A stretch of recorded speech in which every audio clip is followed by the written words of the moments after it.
안녕하세요. 하루페이스 말씀 충전 하필 큐티 조정환입니다. 오늘 함께 나눌 하나님 말씀은 역대하 35장 20절에서 27절까지 말씀입니다. 이 모든 일 후에 이렇게 시작이 되고 있는데, 사실 우리가 요시야 18년, 그러니까 이 26살 왕이 개혁 작업을 했던 이야기까지를 우리가 읽어왔어요. 그래서 성공적인 6월절과 더불어서 이 종교 개혁, 또 하나님 앞에 온전한 모습으로 서기 위해 노력했던 요시아의 긍정적인 면들을 우리가 확인했습니다. 이렇게 요시아가 성전 정돈하기를 마친 후에라고 되어져 있죠. 그래서 이 6월절이라고 하는 예배, 축제적인 예배 후에 이 성전을 복구하고 성전 복구와 더불어서 이 말씀의 개혁이 함께 이루어졌다는 것을 우리가 지금까지 함께 살펴왔습니다. 그래서 이스라엘이 이 말씀 앞에서 그리고 예배를 통하여서 다시 한번 크게 부흥할 수 있는 기회를 얻은 것처럼 보여졌어요. 이것을 마친 후에라고 되어져 있기 때문에 마치 연속한 이야기처럼 보여지는데, 사실 지금 애굽 왕 느고가 갈그미스를 치러 올라온 시점은 13년이 지난 후입니다. 그러니까 상당한 시간적인 차이가 있죠. 이것을 좀 압축해서 보여주고 있는 것을 보게 되는데, 이 모든 일이라고 하는 긍정적 일 후에 지금 13년 후에 벌어지는 이 사건은 상당히 비극적인 일이죠. 요시아의 죽음을 그려내고 있습니다. 느고가 요시아에게 사신을 보내어서 이르되, 유다 왕이여, 내가 그대와 무슨 관계가 있느냐? 내가 오늘 그대를 치려고 하는 것이 아니요 나와 더불어 싸우는 족속을 치려는 것이라. 하나님이 나에게 명령하사 속히 하라 하셨은즉 하나님이 나와 함께 계시니 그대는 하나님을 거스르지 말라, 그대를 멸하실까 하노라. 이렇게 이야기를 하고 있습니다. 우리가 이제 느고라고 하는 이집트의 왕을 한번 생각을 해봐야 할 것이고, 또 왜 요시아는 이 전쟁을 사실 이 전쟁을 치르지 않아야 할 이유들이 상당히 많이 있을 것 같아요. 근데 이 역사적인 한계 속에서 요시아가 왜 그런 선택을 했는지를 한번 지도를 보면서 한번 생각을 해봤으면 좋겠습니다. 이집트는 이 아수르와 이제 동맹 관계라고 생각을 하시면 됩니다. 그리고 이 바빌로니아와 메데가 이제 각각 이 아수르라고 하는 사실상 이제 거대한 제국이 깨지면서 생겨난 문제라고 봐야겠죠. 아수르가 다스리고 있었던 이 큰 지역에서 이 바빌로니아가 이제 마침내 힘을 얻기 시작을 한 거예요. 그래서 이 바벨론을 통해서 이제 새로운 제국의 이 변화가 일어나게 되는데, 바빌로니아와 메데가 이제 연합을 해서 아시리아를 치는 일들이 벌어지게 됩니다. 바빌론이 이제 아수르를 침공을 해서 니느웨를 침공하고 이제 하란까지 정복하는 일이 벌어져요. 이 하란까지 정복하고 아수르는 갈그미스로 후퇴를 하게 되는데, 지금 오늘 우리가 읽은 본문에서 이 갈그미스를 치러 이집트 왕이 느고가 올라갔다라고 그렇게 되어져 있죠. 그러니까 아수르와 이집트가 반대 세력이어서 갈그미스를 치러 간 게 아니라, 이 메데와 바빌로니아의 연합군이 지금 갈그미스로 치러 올라오고 있기 때문에 이 하란을 다시 아수르와 이집트가 되찾기 위해서 지금 연합하고 있는 장면으로 봐야 해요. 그래서 이 아수르와 이집트는 지금 동맹 관계다라고 하는 것을 알 수 있죠. 그럼 이제 여기에서 이 무기또에 전쟁을 하러 나가는 요시아가 왜 그런 선택을 할 수밖에 없었을지를 생각을 해봐야 하는 거죠. 사실 아수르라고 하는 나라를 민족적 측면에서 살펴보면 북이스라엘을 멸망시킨 원수와 같은 나라잖아요.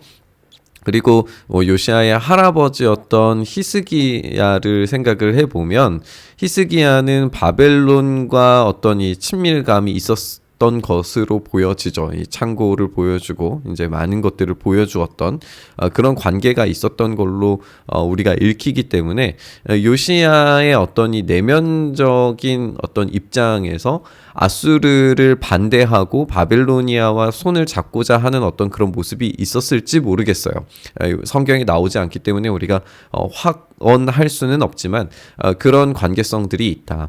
또 이제 므낫세를 생각을 해보면 므낫세도 마찬가지죠. 이제 므낫세가 이제 할아버지죠. 히스기야는 증조 할아버지고 므낫세 같은 경우에도 아수르와 이 바벨론 사이에서 이제 줄다리기를 하다가 결국에는 이제 이 아수르에 의해서 바벨로니아로 끌려가게 되는 그런 모습을 우리가 확인을 했었잖아요. 그러니까 요시야의 입장에서는 자기의 할아버지, 증조 할아버지 모두가 다 아수르의 굴욕적인 일들을 당했었고 그리고 민족적인 어떤 이 파괴 행위를 일삼았던 아수르와 손잡는 것, 그것을 도우러 가는 이집트에게 그냥 길을 열어주는 것은 민족적 자존심이 허락하지 않는 그런 일들이었을 수 있어요. 그리고 어쩌면 이 바벨로니아와 명확하게 드러나지는 않지만 암시적인 어떤 동맹 관계가 있었을지도 모르죠.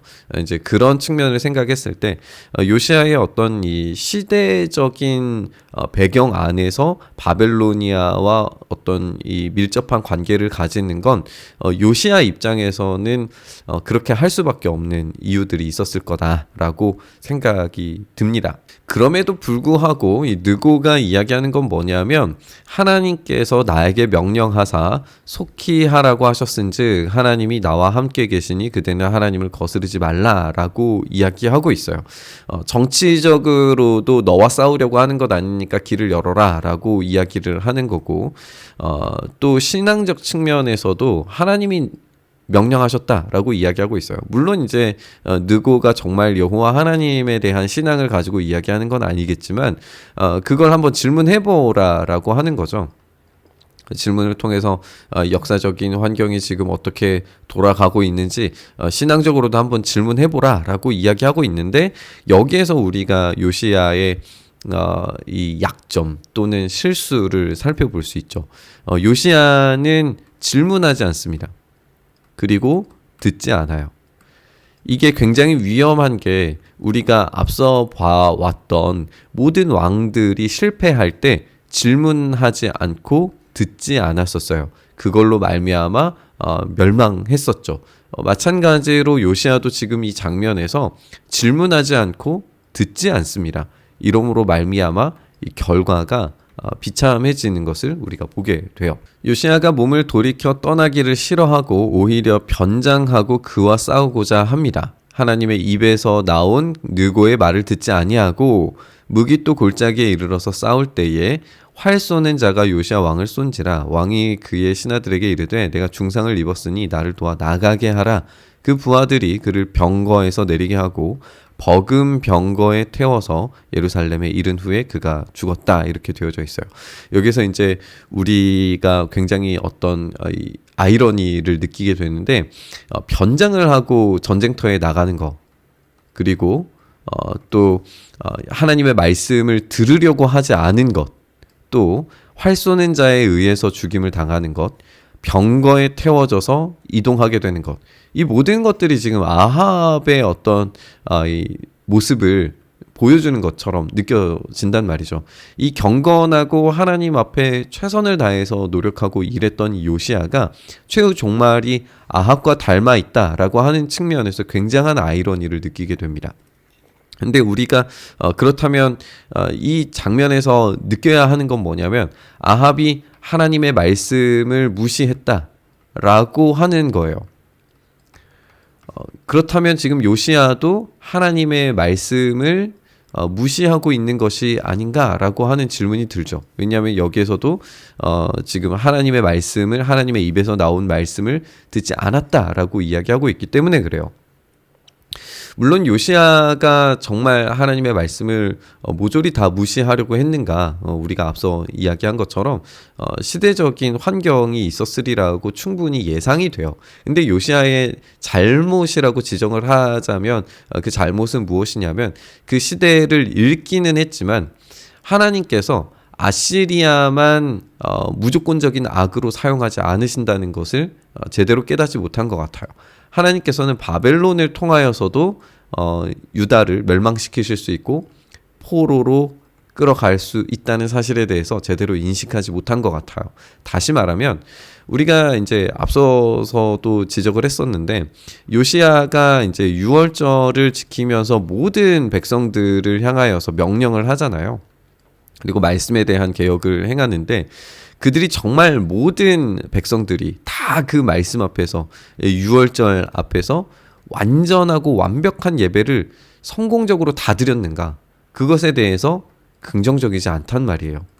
왜냐하면 우리가 예레미야를 통하여서도 알 수 있잖아요. 예레미야를 통하여서 이 백성들이 하나님께 회개한다라고 말은 하는데 제대로 돌아오지 않았다라고 하는 평가를 듣기 때문에 사실상 요시야가 이 민족 전체를 회심시킨 것에 대해서는 실패한 그런 모습을 우리가 발견을 한단 말이에요. 그렇게 생각했을 때 이 시대 읽기에는 성공했지만 어쩌면 하나님의 깊은 심중에 있는 말씀에 대해서는 오해를 하지 않았나라고 하는 생각을 가지게 돼요.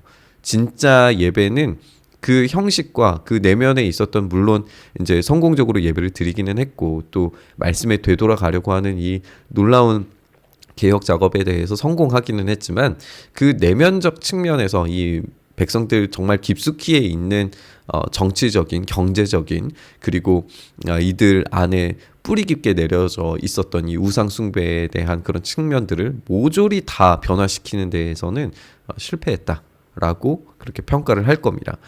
그럼에도 불구하고 우리가 이 장면에서 그가 죽었음에도 불구하고 그의 조상들의 묘실에 장사되는 데까지는 안전하게 돌아간 것을 우리가 보게 돼요. 그래서 하나님께서 어떤 방식으로 신실하시냐? 이렇게 유월절을 성실히 지키고 말씀 앞에 되돌아오기 위해서 노력한 이 왕을 통하여서 곧바로 포로가 되지는 않습니다. 그리고 지금 이 장면에서 안전하게 평안하게 묘실에 들어가게 되는 모습을 보게 됨으로 인해서 하나님께서 약속하신 바에 대해서는 신실하게 이루세요. 하지만 이후에 벌어질 일들은 어쩌면 요시야가 마지막 기회였는지도 몰랐다라고 하는 것을 계속 생각하게 되죠. 이때 백성들이 만약에 정말 온전히 하나님께 돌아왔다면 그런 이 가정들을 생각을 해볼 수밖에 없는 것 같습니다. 온 유다와 예루살렘 사람들이 요시야를 슬퍼합니다. 예레미야는 그를 위하여서 애가를 지었고 모든 노래하는 남자들과 여자들은 요시야를 슬피 노래하니 이스라엘의 규례가 되어서 오늘날까지 이르렀다라고 되어 있고 그 가사는 애가 중에 기록되어 있다라고 이야기합니다. 예레미야 애가로 알려져 있는 우리가 이제 성경에서 읽고 있는 예레미야 애가와는 이제 전혀 다른 책이고요. 이 애가는 지금 전승되지는 않는 책으로 우리가 이해하면 됩니다. 이 예레미야가 이렇게 애가를 짓고 슬퍼할 정도로 그리고 이 남자들과 여자들이 요시야를 슬퍼하면서 노래할 정도로 요시야는 분명히 성공적인 왕으로 읽을 수 있어요. 성공적인 왕의 역할을 감당했어요. 그리고 이제 신앙적으로도 하나님 앞에 최선을 다해서 성공한 왕이죠. 그러나 마지막을 좀 아쉬운 선택을 한 왕으로 우리가 읽을 수 있어요. 이 마지막에 잘못된 선택이 이 모든 성공적인 왕과 신앙의 어떤 성공의 업적들을 무시하게끔 되는 그런 것으로 읽을 수는 없습니다. 분명히 성공한 왕이지만 마지막에 아쉬운 선택을 했다라고 지금 평가를 해야겠죠. 그리고 예레미야와 이 백성들의 애가를 통해서 이 사랑받는 왕이었다라고 하는 것을 분명히 알 수 있어요. 그러면 이제 우리가 전체의 삶을 놓고 보았을 때 하나님 앞에 어떤 모습을 보였는가, 그리고 그 마지막까지 끝까지 하나님의 말씀을 민감하게 듣는 것이 얼마나 어렵고 힘겨운 일인가에 대해서 생각해 보게 되는 것 같습니다. 요시아의 남은 사적과 여호와의 율법에 기록된 대로 행한 모든 선한 일, 그의 처음부터 끝까지의 행적은 이스라엘과 유다 열왕기에 기록되어져 있다라고 이렇게 하면서 요시아의 이야기가 마지막으로 설명되고 있습니다. 그리고 이 요시아를 끝으로 해서 이제 유다는 멸망의 길로 곧바로 들어가게 되는 것을 보게 될 겁니다. 우리가 함께 살펴본 것처럼 요시아라고 하는 이 인물이 역사적 환경에 놓여져 있을 때 끝까지 하나님의 말씀을 듣고 순종하는 일이 얼마나 어려운 일인가에 대해서 우리가 생각을 해봐야 됩니다. 시대의 상황 속에 있는 신앙인들이 늘 언제나 완벽하게 하나님 앞에 엎드려서 순종하는 것은 정말 정말 어려운 일인 것 같습니다. 그럼에도 불구하고 하나님께서는 신실하셔서 그 순종에 대해서 그 일함들에 대해서 분명한 평가를 내리시고 그리고 그 약속하신 바에 대해서 선함으로 반응하시는 것을 우리가 보게 됩니다. 우리 또한 장점이 있고 약점이 있고 또 잘한 부분이 있고 못한 부분이 있을 겁니다.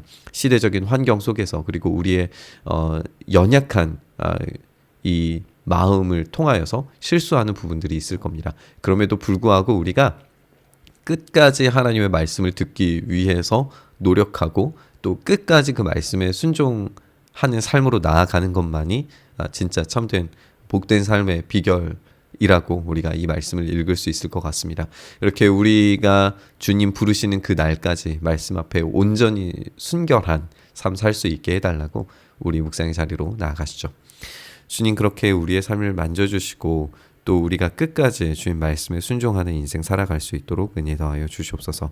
오늘 그 삶을 선택할 때 주님께서 은혜 베푸시길 간절히 바라고 소망하며 우리 주님 예수님 이름으로 기도드리옵나이다. 아멘.